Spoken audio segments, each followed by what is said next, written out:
નમસ્કાર મિત્રો, ગુજરાતી વાર્તા સાંભળવા આવ્યા છો। ચાલો વાર્તાની શરૂઆત કરી। રાતના સમયે દરિયા કિનારે મિહિર અને મીરા બેઠા હતા। માણસોની અવજવર પણ ઓછી હતી। મિહિર અને મીરા છેલ્લા ઘણા સમયથી તેમના જીવનમાં આવેલ ઉતાર ચઢાવની વાતો કરી રહ્યા હતા।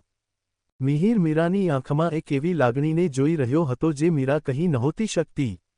કદાચ તેની પાસે કહેવા માટે શબ્દો ખૂટતા હશે। મિહિર મીરા અચાનક બોલી, હા બોલને, શું થયું? મિહિરે પૂછ્યું। આઈ લવ યુ, મિહિર મીરા આંખ બંધ કરીને બોલી ગઈ। મિહિરને થોડીવાર વિશ્વાસ નહોતો આવતો કે તેણે જે સાંભળ્યું છે તે સાચે મીરાએ કહ્યું કે પછી કોઈ ભ્રમ હતો। તે ઘડીક મીરાના ચહેરા તરફ જોતો રહ્યો। કંઈ પણ બોલ્યા વગર પોતાની તરફ જોઈ રહેલા મિહિરને જોઈને મીરા બોલી, જો મિહિર, ખબર નહીં કેમ પણ તું મને પસંદ છે। મને નથી ખબર ક્યારથી ને કેવી રીતે, પણ બસ મને તું ગમે છે। તું મારા માટે એક મિત્ર કરતાં પણ ઘણો વિશેષ છે। થોડાક સમયથી મારા મનમાં સતત આ વાત ચાલી રહી હતી, પણ હું તેને સમજી નહોતી શકતી અને કહી નહોતી શકતી। પણ હવે હું સમજી ગઈ છું, એટલે વધુ મોડું ન થાય એ પહેલાં જ આજે મેં તને કહી દીધું। તું મારા માટે શું વિચારે છે કે શું અનુભવ કરે છે તેની મને નથી ખબર। કદાચ તારી લાઈફમાં કોઈ બીજું પણ હોઈ શકે, હું નથી જાણતી। પણ મારા મનમાં જે વાત હતી તે આજે મને તને કહી દીધી। બની શકે કે કદાચ તું મને ફક્ત તારી ફ્રેન્ડ જ માનતો હો। હું એમ નથી કહેતી કે તું પણ મને પ્રેમ કર। તારો જે નિર્ણય હશે તે મને મંજૂર છે। હું બસ વધુ સમય આ વાત મનમાં રાખવા નહોતી ઈચ્છતી, એટલે આજે મેં તને કહી દીધું। મિહિર ઊભો થયો અને મીરાને પણ હાથ પકડીને ઊભી કરી। એ શું થયું? મીરાને નહોતું સમજાઈ રહ્યું કે મિહિર કેમ અચાનક ઊભો થઈ ગયો। મિહિર મીરાના બંને હાથ પકડીને બોલ્યો, મીરા, મીરા, મને થોડી પણ ખબર નહોતી કે જે હું તારા માટે જેવું વિચારું છું એવું જ તું પણ મારા માટે વિચારે છે। તને ખબર છે, હું જ્યારથી પ્રેમ શું તે સમજવા લાગ્યો ત્યારથી બસ મેં તને જ પ્રેમ કર્યો છે। હા, આપણે ત્યારે સાથે નહોતા, પણ આપણી યાદો મારી સાથે હતી। મને તો સહેજ એવી પણ આશા નહોતી કે તું મને મળીશ, કેમ કે તું સુરત અને હું મુંબઈ હતો, અને ત્યારે ફરીથી અમારે સુરત આવવાનું થશે એ પણ નક્કી નહોતું। પણ જ્યારે મેં તને પહેલીવાર તે ગાર્ડનમાં જોઈ ત્યારે મને વિશ્વાસ આવી ગયો હતો કે આપણે એક દિવસ જરૂર મળશું, હંમેશા હંમેશા માટે। પણ એ પછી જ્યારે તું દહેરાદૂન જતી રહી ત્યારે મને લાગ્યું કે મેં ફરીથી તને ખોઈ દીધી। બહુ મહેનતથી તને શોધી છે, પણ હવે તું મારી સાથે છો। હવે હું તને ક્યાંય નહીં જવા દઉં। હું તને ઘણા સમયથી કહેવા માંગતો હતો પણ હિંમત નહોતી થતી। હું ફરીથી તને ખોવા નહોતો માંગતો, પણ આજે હું ખૂબ ખૂબ ખૂબ જ ખુશ છું। જો કદાચ તે આજે ન કહ્યું હોત તો આ વાત આખી જિંદગી માટે મનમાં જ રહી જાત। પણ આજે તો મને મળી ગઈ મીરા, મારી મીરા મને મળી ગઈ। આઈ લવ યુ ટુ, મીરા। મિહિરે ખુશીને મારે મીરાને ઊંચકી લીધી। અરે પણ આ શું કરે છે? પહેલાં મને નીચે ઉતાર, મીરા મિહિરને માથા પર ટપલી મારતા બોલી। મિહિરે તેને નીચે ઉતારી અને મીરા બોલી, જો તું પણ મને પ્રેમ કરતો જ હતો તો તું મને પહેલાં જ કહી નહોતો શકતો, એ પણ મારે કહેવું પડ્યું।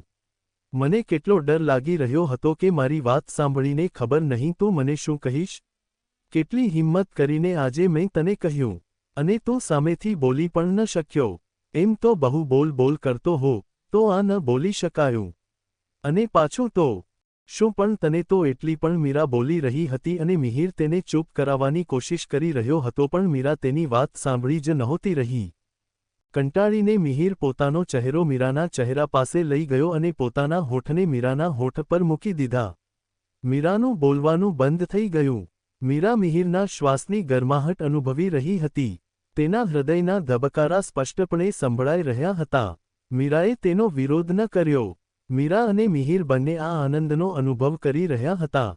મનમાં રહેલી લાગણીઓને બસ આજે વહેવા દેવા માંગતા હતા। થોડીવાર સુધીના તસતસતા ચુંબન પછી મીરા મિહિરથી અલગ થઈ। જો હવે બહુ બોલ બોલ કરીશ તો આમ જ ચૂપ કરી દઈશ તને। ધ્યાન રાખજે, મિહિર બોલ્યો। મીરા શરમાઈ ગઈ અને કાંઈ પણ બોલ્યા વગર નીચું જોઈ રહી।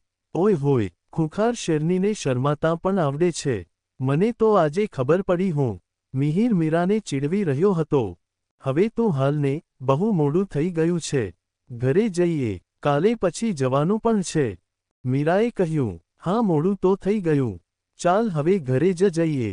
કાલે તો સૂવાનો વારો આવશે કે નહીં કોને ખબર। મિહિરે હાથમાં પહેરેલ વોચ તરફ નજર નાખીને કહ્યું, સારું તો ચાલો, કહીને મીરા અને મિહિર ઘરે જવા માટે નીકળી ગયા. રસ્તામાં પણ વાતો કરતાં કરતાં અને મસ્તી કરતાં કરતાં જઈ રહ્યા હતા. ઘરે તો પહોંચી જશું પણ ખબર નહીં ઊંઘ આવશે કે નહીં. કાલે તો ખબર નહીં શું થશે. મીરા કાલનું વિચારીને થોડી ચિંતામાં આવી ગઈ હતી. કાલે તો બધું સરખું પાર પડી જશે પણ જો આજે તને ઊંઘ ન આવે તો મને કહેજે. તને જાગવામાં હેલ્પ કરીશ. મારી પાસે એક મસ્ત પ્લાન છે. મિહિર બોલ્યો અને પછી ધીમું ધીમું હસી રહ્યો હતો. મિહિરની વાત સાંભળીને મીરાએ તેની સામે જોયું. મિહિરનો હસતો અને શરારત ભર્યો ચહેરો જોઈને મીરા તેનો ઈરાદો સમજી ગઈ. અને પછી ખોટું ખોટું બગાસું ખાઈને બોલી, ચાલ મિહિર જલ્દી કર હવે. મને તો બહુ ઊંઘ આવે છે. ગાડી જલ્દી ચલાવ નહીં તો અહીં જ સૂઈ જઈશ હું. ઓહોહો, વાયડી તેમાં, એટલી વારમાં તને હવે ઊંઘ પણ આવવા લાગી. ધ્યાનમાં જ છો તું. બંને મસ્તી ભરી વાતો કરતાં કરતાં જઈ રહ્યા હતા એટલામાં ઘર આવી ગયું. બંને જઈને સૂઈ ગયા. વિહાન, મને તું જવાબ આપ. અમિત તારો ભાઈ નથી ને? રાધિકાએ ફરીથી પૂછ્યું. મને નથી લાગતું કે મારે તને જવાબ આપવાની જરૂર હોય. વિહાન બીજી તરત ચહેરો રાખીને બોલ્યો. તો મતલબ કે હું સાચી છું? એમ પણ મને તો પહેલાથી જ લાગતું હતું કે તું એનો ભાઈ હોઈ જ ન શકે. તમારા બંનેના સ્વભાવમાં જમીન આસમાનનો ફરક છે. રાધિકાએ કહ્યું. તો શું થઈ ગયું? અમારો સ્વભાવ સરખો નથી એટલે અમે ભાઈ ન હોઈ શકીએ એવું કોણે કીધું તને? વિહાન બોલ્યો. મેં અમિતના રૂમમાં બધા ફોટોઝ જોયા હતા. તેમાં તેના ફેમિલી ફોટો હતો. તેમાં ક્યાંય પણ તું નથી. જો તમે બંને ભાઈ હોવ તો એવું તો બની જ ના શકે ને? રાધિકાએ કહ્યું. હા, હું એમાં નથી પણ એનો મતલબ એવો નથી કે હું તેનો ભાઈ નથી. હા, અમે બંને સગા ભાઈઓ નથી પણ તે મારા માટે તેના કરતાં પણ વિશેષ છે. તેણે ઘણી નાની ઉંમરમાં જ પોતાનાને ખોઈ દીધા હતા. તે મારા કાકાનો છોકરો છે. અમિત ખૂબ જ નાનો હતો ત્યારે મારા કાકા કાકીનું એક અકસ્માતમાં મૃત્યુ થઈ ગયું હતું. ત્યારે તો અમિતની બહેન પણ સાવ નાની હતી. હજુ તેને બોલતા પણ નહોતું આવડતું. આટલી નાની ઉંમરમાં બંને ભાઈ બહેન માતા પિતા વગરના થઈ ગયા હતા. તેની બહેનને તો મારા મમ્મી પપ્પા અમારી ઘરે જ લઈ આવ્યા હતા.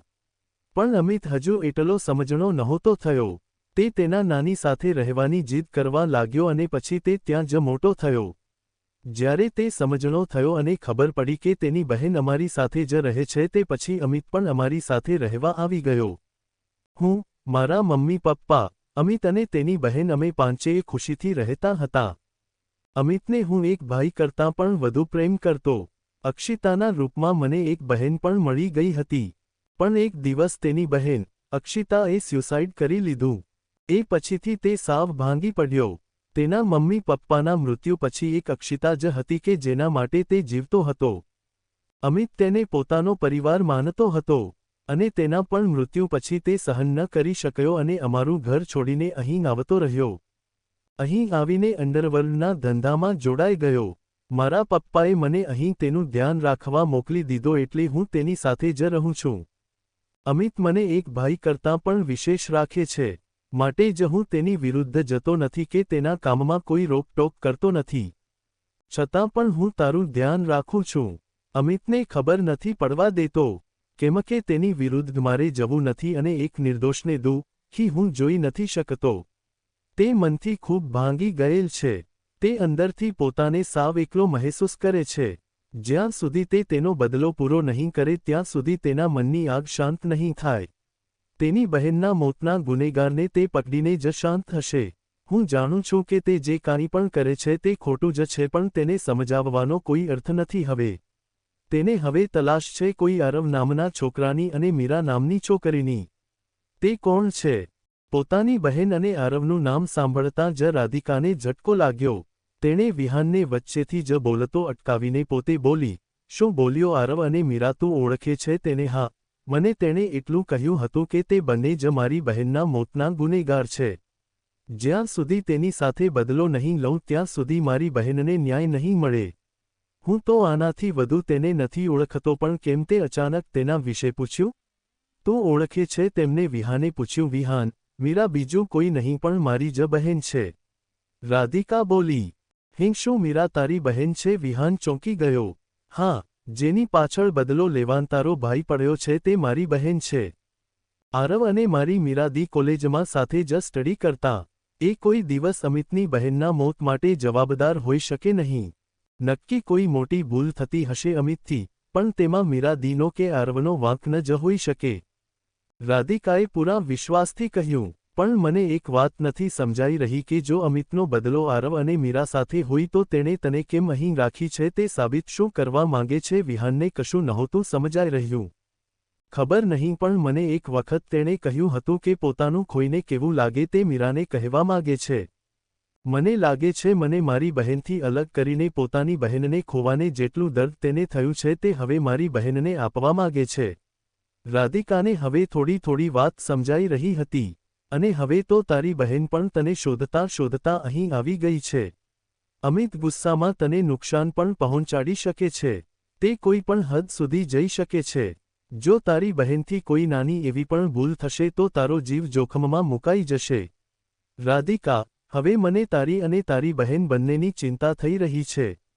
વિહાન તેના ભાઈને સારી રીતે ઓળખતો હતો અને એટલે જ તેને હવે રાધિકાની ચિંતા થઈ રહી હતી, કેમ કે વર્ષોથી મનમાં ભડકી રહેલી આગને ઠારવા અમિત રાધિકાનો જીવ પણ લઈ શકે છે.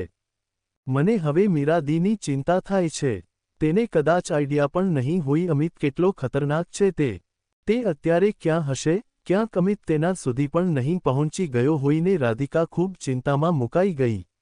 તું ટેન્શન નહીં લે, હું ગમે તેમ કરીને મીરાને શોધીશ અને તેને અમિતથી સુરક્ષિત રાખીશ. હવે વધુ કોઈને કોઈનાથી પણ અલગ નહીં થવા દઉં.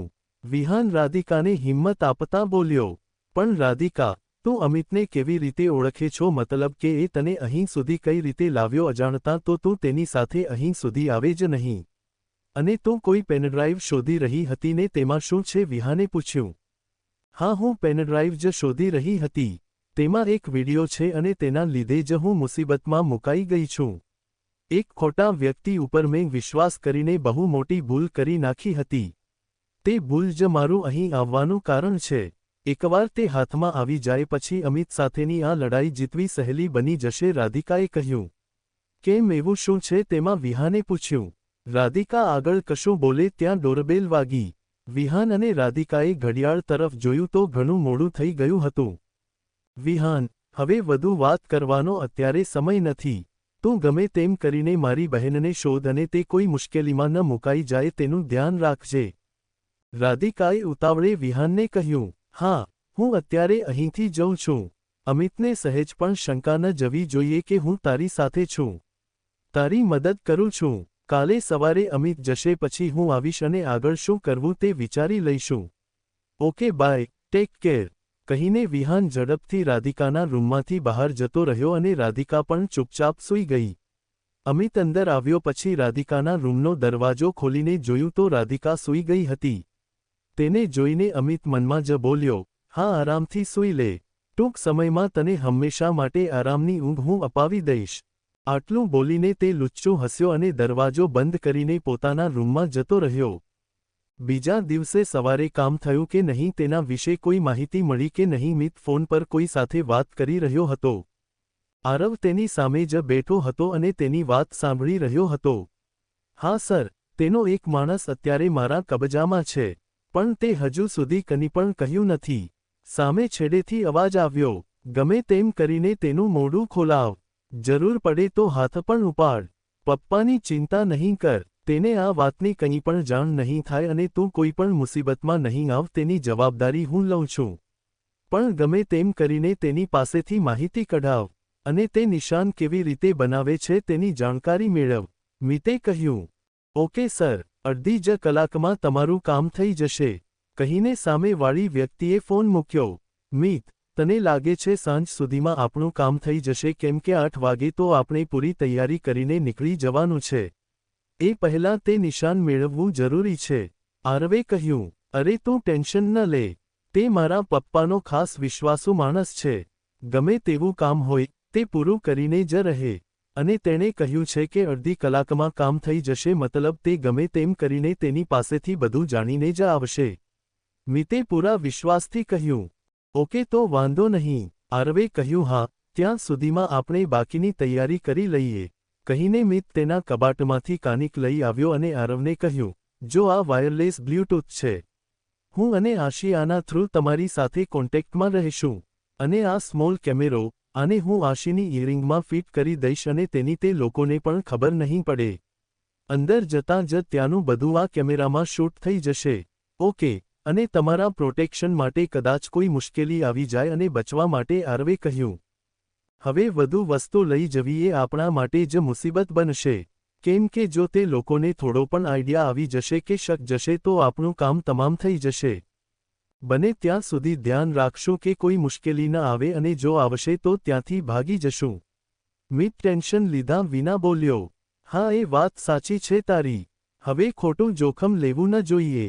આરવે પણ હામી ભરી. બંને હજુ વાત કરી રહ્યા હતા ત્યાં મિતના રૂમની બાલ્કની પાસે આવેલી બારી કોઈએ બહારથી ખખડાવી. એ મિત, ત્યાં જો તો બારી પાસે કોણ છે વળી? એ પણ રોડ સાઇડની. આરવે સાવધાની રાખીને જવાનું કહ્યું. અરે યાર, આ આશી ફરીથી ત્યાંથી આવી. કેટલી વાર કીધું કે ત્યાંથી નહીં આવ. ખબર નહીં દરવાજામાંથી આવવામાં શું બળ પડતું હશે. મિત બોલતો બોલતો બારી ખોલવા ગયો. આરવ તો ઘડીકવાર સાંભળતો રહ્યો. મિતે બારી ખોલી તો સાચે ત્યાં આશી હતી. મિતે તેને પકડીને અંદર લાવી અને આરવને કહ્યું, આ છે જીવતું જાગતું વાંદરું. આને ખબર નહીં પાઇપ પર ચડીને અહીં આવવામાં શેની મજા આવતી હશે. કેટલી વાર ના પાડી કે ત્યાંથી આવમાં. કોક દિવસની પડીશ તો પછી ચાલવાનો યવેંત નહીં રે. આવડો મોટો દરવાજો છે પણ તોય ત્યાંથી આવવામાં શેના કાંટા વાગતા હશે એ જ નથી સમજાતું. મિત સહેજ ગુસ્સામાં બોલ્યો, અરે પણ ત્યાંથી કેમ આવે? કોઈ ઘરમાં જોઈ જાય તો? આરવે પૂછ્યું. અરે ઘરમાં ય ખબર જ છે. કોઈએ ના નથી પાડી, પણ છતાંને કૂતરાની પૂંછડી વાંકી તે વાંકી. મિત બોલ્યો, આ શું ઘડીક વાંદરોને ઘડીક કૂતરો કહે છો? હું કાની જુ નથી કે બધા પ્રાણી અહીં જ મળી જાય. એમ પણ સીધી રીતે કામ કરવામાં એવો આનંદ ન મળે જેવો આનંદ અવળી રીતે કામ કરવામાં મળે, સમજ્યો? આશી બોલી. મિત માથા પર હાથ ધરીને એક સાઇડમાં જઈને બેસી ગયો. આરવ તે બંનેને જોઈને હસવા લાગ્યો અને મિતને કહ્યું, હવે મને કોઈ ચિંતા નથી. કદાચ કોઈ મુશ્કેલીમાં મુકાઈ જાવ તોય આશી સાથે છે એટલે તમને કોઈ ન પકડી શકે. હા હો, સાચી વાત. ને આ શું પ્લાનિંગ ચાલે છે આરવ? કામ કેટલે સુધી પહોંચ્યું? ત્યાં પડેલા બ્લ્યુટૂથ અને કેમેરા તરફ જોઈને આશી બોલી. બસ હવે એન્ટ્રી ટિકિટની રાહ છે. બાકી બધું સેટ છે, આરવે કહ્યું. ત્યાં મિતના મોબાઈલ પર કોલ આવ્યો. મિતે રિસીવ કર્યો. સર, તમારું કામ થઈ ગયું છે. ફોટો તમને હમણાં સેન્ડ કરું છું. સામે છેડેથી અવાજ આવ્યો. અને તે માણસનું શું? મિતે પૂછ્યું. તેની ચિંતા નહીં કરો, તે અઠવાડિયા સુધી બોલી શકે તેવી હાલતમાં પણ નથી. તેણે કહ્યું. ઓકે, શાબાશ. તો જલ્દી ફોટો સેન્ડ કર, મિતે કહ્યું અને કોલ કટ કર્યો. ત્યાં જ મોબાઈલમાં એક ફોટો આવ્યો. તેને જોઈને મિત બોલ્યો, ચાલો, એન્ટ્રી ટિકિટ મળી ગઈ. આરવ અને આશીએ તે ફોટો જોયો. તેમાં એક વાઘનો ચહેરો અને સાઇડમાં ઇંગ્લિશમાં એસએન લખેલ ટેટુ દોરેલું હતું. આ એસએન શું હશે? આશી બોલી. Silver night. આરવ બોલ્યો. એ શું? મિતે પૂછ્યું. એ જે પબ છે તેનું નામ સિલ્વર નાઇટ છે એટલે કદાચ આ એસએન એ જ હશે. આરવે તેને સમજાવ્યું. ઓહ, આ કામ તો થઈ જશે. મારી એક ફ્રેન્ડ બહુ સારી ટેટુ આર્ટિસ્ટ છે. તે એકદમ આવું જ ટેટુ બનાવી દેશે. આશીએ કહ્યું. વાહ, તો ચાલો મિહિર અને મીરાને પણ ગુડ ન્યૂઝ આપી દઈએ. મિત બોલ્યો અને મિહિરને કોલ કરીને બધી વાત ડિટેલમાં જણાવી દીધી. મીરા, હમણાં મિતનો કોલ હતો. તે નિશાન પણ મળી ગયું છે. હવે બસ આજ રાતે 8 વાગ્યાની રાહ છે. મિહિર ઉત્સાહમાં આવીને બોલ્યો. વાહ, હવે તે અમિત ગયો. મીરા પણ પૂરી તૈયારીમાં હતી. રાધિકા, એ રાધિકા, દરવાજો ખોલ. શું કરે છે તું? જલ્દી દરવાજો ખોલ. અમિત પણ જતો રહ્યો છે. આપણે હવે મીરાને શોધવાની છે. વિહાન ઘણા સમયથી બહાર ઊભો દરવાજો ખખડાવી રહ્યો હતો પણ રાધિકાનો કોઈ જવાબ નહોતો આવી રહ્યો. ના તો તેણે દરવાજો ખોલ્યો. વિહાનને હવે ચિંતા થવા લાગી. તેણે ફરીથી ખખડાવ્યો, પણ ન ખુલ્યો. હવે તેણે વધુ સમય રાહ ન જોતા દરવાજો તોડીને જ અંદર જવાનું વિચાર્યું. વધુ આવતા ભાગમાં આવી જ સ્ટોરી સાંભળવા માટે ચેનલને સબસ્ક્રાઇબ અને વિડીયોને લાઇક કરજો મિત્રો. ધન્યવાદ.